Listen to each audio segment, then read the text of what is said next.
Imagine a dark, stormy Christmas night in 1943. The mighty German battleship Scharnhorst, one of the fastest ships in the Kriegsmarine, is cutting through the rough Arctic seas. Its mission: to intercept a convoy of British merchant ships heading to the Soviet Union.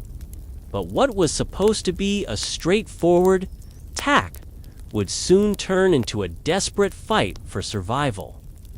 A battle that would go down in history as one of the most dramatic naval engagements of World War II.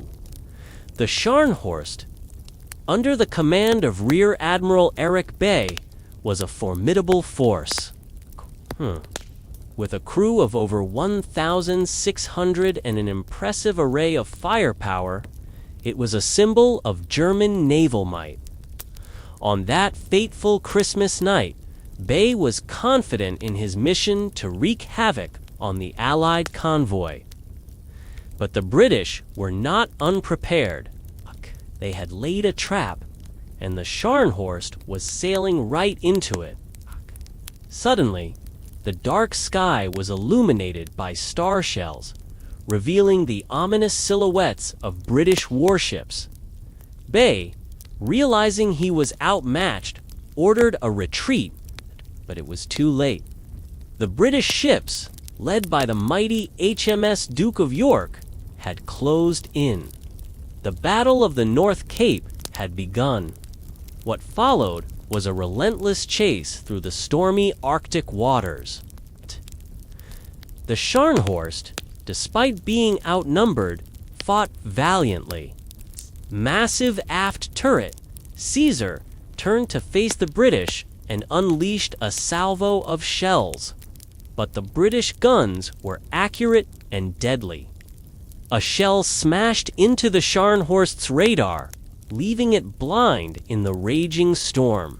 Still, Bey refused to surrender, ordering his men to keep firing and create a smokescreen to cover their escape.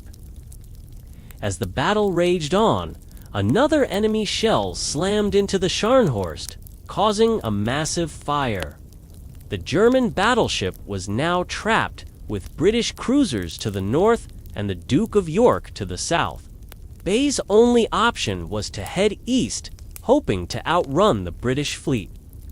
He knew the odds were against him, but he was determined to fight to the last shell.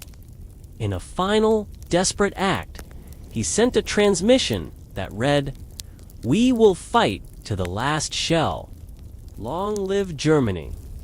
The sinking of the Scharnhorst was a pivotal moment in the naval war.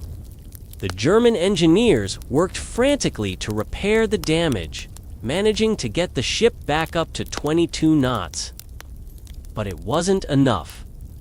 The British destroyers closed in, launching a barrage of torpedoes.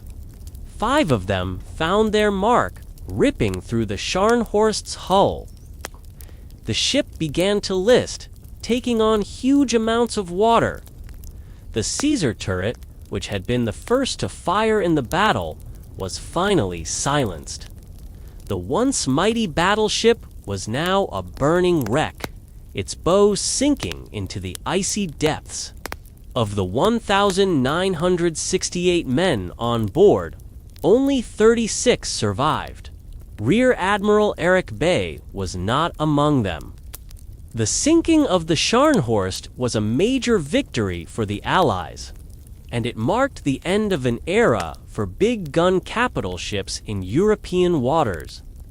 Admiral Sir Bruce Fraser, the commander of the British fleet, later told his men, "Gentlemen, the battle against the Scharnhorst has ended in victory for us.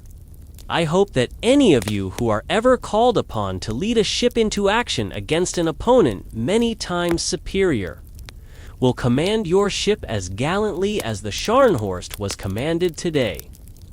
This incredible story of bravery, strategy, and sacrifice is a testament to the men who fought in the naval battles of World War II. It reminds us of the harsh realities of war and the incredible courage of those who faced them.